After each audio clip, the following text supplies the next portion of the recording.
During this time that I did read one book about Islam in the public library, because I had never heard of Islam ever. But I remember I was looking in the religious section in the library at school, and there was a book about Islam. And or it was in the library, the public library, and I remember it was some title like "Why I'm Not a Muslim" or some, you know, one of these titles that was propagandistic against Islam, but I had no idea. So I just took the book and I read it, and I remember it said that Muslims, M-O-S-L-E-M-S, and any of you knowing Arabic knows that's a very derogatory word. A Muslim is someone who oppresses someone else. That's a very quick sleight of the pen that was used in the past for a very real purpose. It said that Muslims were people who worshipped a moon god named Allah, who lived in a box in the desert in Saudi Arabia, and they were oppressive to women. I remember there was a whole chapter about how they could have 4 wives and as many as they want, actually, because they could marry 2, divorce 1, get 3 more, you know, this whole, you know, and it said that, you know, I remember the one thing that really caught my attention was the whole chapter on jihad, where it said that Muslims were allowed to kill non-Muslims at any time, at any place, without discretion, and it was an honorable act, and not only would they go to heaven before it, but they would get 70 virgins on the way.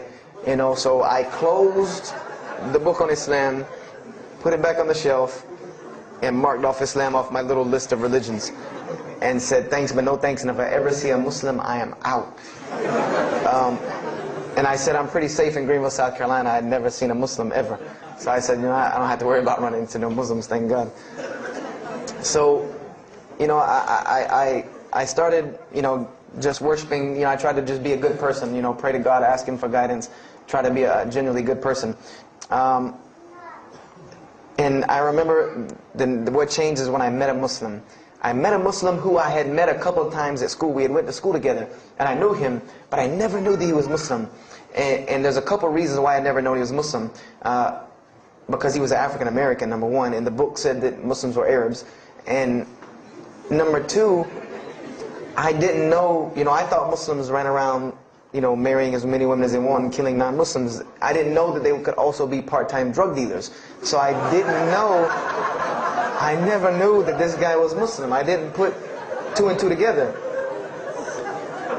So we were at his house one day, and me and my other friend, the one that, you know, I got into a lot of trouble with, I'm trying to keep him out of trouble now. We were at his house, and we were debating something about religion. I forget what even the topic was, but you know, you had 2 teenagers thinking they know everything. And I was trying to explain something to him about the Bible. And that guy came in and was listening. He said, "Have you ever heard of Islam?" I said, "Yes, I've heard all about Islam." He was like, "Okay, so what do you think of it?" I said, "What do you mean what I think of it? That's probably the worst religion I've ever seen on the face of the planet." He's like, "Why?" And he's like, "But I'm a Muslim." I was like, "Man, stop playing." You know, like, you're an African American. You know, he's like, "So?" I'm like, "The book said you guys were Arab. All the Muslims were Arabs." He was like, "What else did you read in the book?" And I told him. He was like, "Man, what in the, you know, what have you been reading?" He's like, "You need to go to the mosque for Jummah." He's like, he told me, he said, "I'm not a good Muslim." This is what he said to me. He said, "I'm not a good Muslim. I'm not even going to try to front and say I'm a good Muslim." He said, "But I can guide you to some people that can tell you the real truth about Islam," because he knew about my story about wanting to find religion. And he said, "You need to go to the mosque for Jummah." And I said, What's Jummah?" He said, "It's just like church with no chairs." And I said, "I can do church with no chairs because in church the chairs were the worst part anyway. Because they had these hard benches that you sit on that are like this, and are so hard." I said, "That's good. You sit on carpet? Wow, man, every church should be like that." And I said, "Where's the mosque?" He said, "It's on Wadehampton Boulevard." I said, "Where on Wadehampton Boulevard?" I lived on Wadehampton Boulevard. I lived right off of Wadehampton Boulevard. He said, "You know where Lee Road intersects with Wadehampton?" I said, yeah, I live on the other side of the intersection." He said, "It's right there." I said, "No, it's not. There's nothing. There's a gas station or a church." He said, "Yeah, you know that church, the Evangelical Missionary Training Facility?" I said, "Yeah, I used to take missionary classes there." He said, "You know that building in the parking lot with the gold thing on top?" I said, yeah, the gym?" And he was like, "No, that's the mosque." because I had always thought it was the gym because it was in the same parking lot and it was just rectangular with 2 glass doors in the front, and you could literally walk in between the church and the masjid and touch them like this. Anyone doesn't believe me, go to Greenville, South Carolina, look at the masjid. You can almost touch both of them just like this.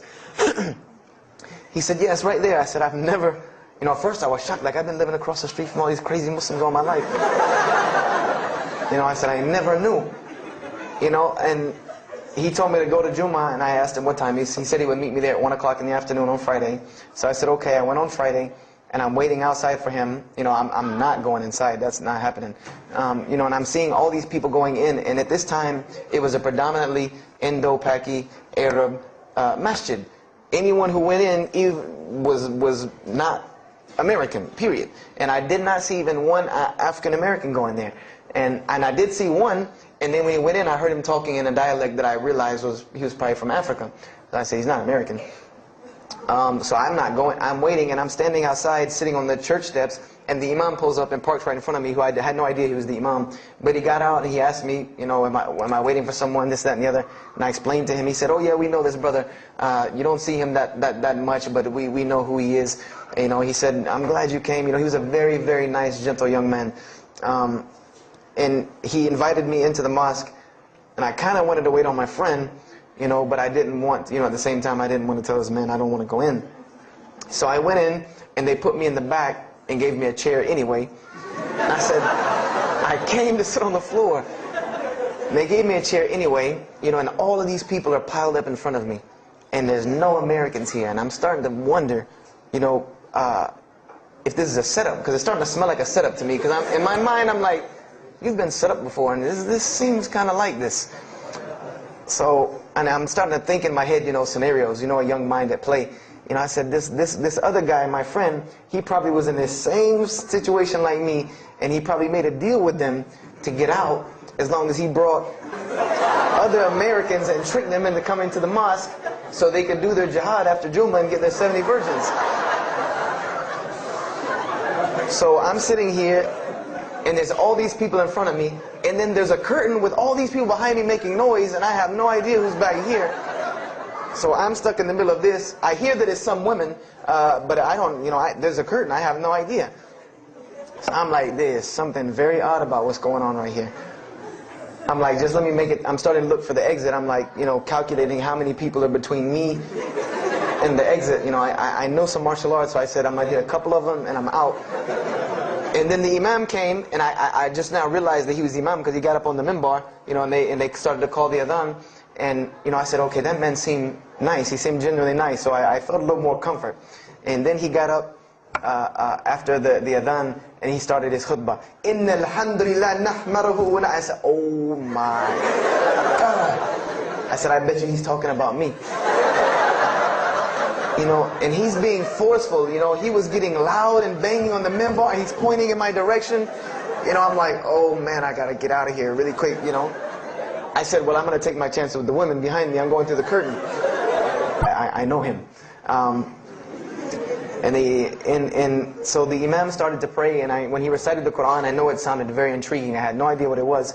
But then when I saw Muslims bow and prostrate on the floor, verses and verses of every religious book that I had ever read started ringing off in my head, that this was the way men of God prayed. And the first thing that I could think of in my mind was, this is worship. That's what I said to myself. This is not prayer, because prayers are asking God for something. These people are worshiping God. So I said to myself that you've written this religion off way too easily. I thought I was a much more open-minded person than that, and I was ashamed of myself that I had written it off with just one little book. I had put all these studies into the other religions. I read this one thing about Islam and was done. So I went to the imam after Jummah. He talked to me, and I would have to say that I was probably a little bit rude with him. And I've asked him to forgive me. I saw him a few years later. I said, you got to forgive me for the first time you saw me. Because he started telling me, would you like to know a little bit more about, he had a very heavy accent. He was an Egyptian brother. Would you like to know a little bit more about Islam? He tried to give me some pamphlets. I said, no. I don't want any of this right here. I said, do you have a book? This is what I wanted to know. Do you have a book? Can you give me? He said, yes, we have a book. I said, it's called the Quran. I said, can I read it? Is it in English? Can I read it? He said, sure, you can read it. And then he tried to explain it to me a little bit how it came by. I said, nah, Just give me the book, because the book should speak for itself. So I took the Quran home, and on Friday night I started to read it, because this is a book I had never seen before. And I was very interested. So I went home and I opened the Quran, and I read the Fatiha. It seemed to me kind of like the Lord's Prayer. You know, it was a little similar to what I found in the Bible. But then I started to read Surah Al-Baqarah. I started to read Surah Al-Imran. And I started to see names that I had seen before. I started to see names like Abraham, Moses, David, Jesus, Yahya, John the Baptist, Zechariah, Mary. And I said, I know all of these names, but there was something different about these people in this book. The prophets that I found in the Bible were people that were deplorable, of not very good character. These same men in the Quran were someone who were at the highest echelon of moral character and moral fiber. They were someone that was an example to be followed because they lived the message that they preached. Therefore, they were able to be followed and emulated. So I read all of these chapters, and I read the story of Jesus, peace be upon him, because when I saw the name Jesus first, that really intrigued me. I wanted to see, what does this book have to say about Jesus? And I read the story in Ali Imran, and I read the story in Surah Al-Maryam, and it was more beautiful than anything I had ever read in the New Testament, or any nativity story that I had ever heard. It was more beautiful than that times 10. I remember the only thing that I could capture in my mind was the miracle of how, because in the Bible you never really figure out the conflict of how Mary gets over this finger pointing at her about her coming with a baby and she's not married. There's no real end to that. There's no real defense for her from this in the New Testament. But the Quran is so explicit and so clear that Jesus' first miracle was to speak from the womb, to speak as a baby and defend the honor of his mother. Something that you cannot deny, something that you cannot deny about her, who Mary was, when you have this baby speaking on her behalf. So I would say I read the Quran entirely in 3 days. But that first night, after I had made it through Surah Al-Imran, my heart was already given to this book. I didn't know what it meant to be a Muslim. I didn't know how to be a Muslim. I didn't even know what that meant. But I knew that whoever it was that followed this book, I wanted to be like these people. I wanted to be like the people that I read about in this book. These were people I could follow. These were prophets. This was a book of guidance. And this was something that the book is calling and appealing to me. That if you don't believe in this book, you never see that. I've never seen this in any other scripture. The direct challenges that are in the Quran, that if you don't believe this book is true, put it to the test. Put it to the test. And this was something that was so astounding to me, that God is telling you over and over again, if you don't believe this is the truth, test it. Bring me something else like it.